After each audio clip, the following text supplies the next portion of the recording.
Hi everyone, so welcome back to David's tutorial, and in this video I will show you how to get or enable the two-factor authentication on your Discord.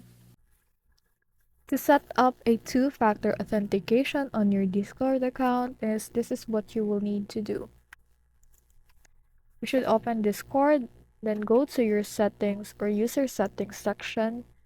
Now, on your user settings, go to your account or my account. Then scroll down a little bit and it will have or appear this authenticator app. So this one right here needs to have an extra layer of application in order to have an authenticator.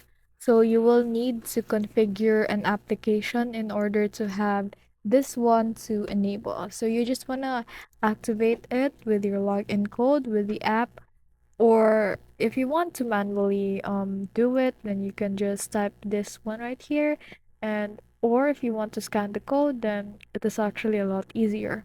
So that's all. You will need first to download an authenticator app in order to have a two-factor authentication on your Discord.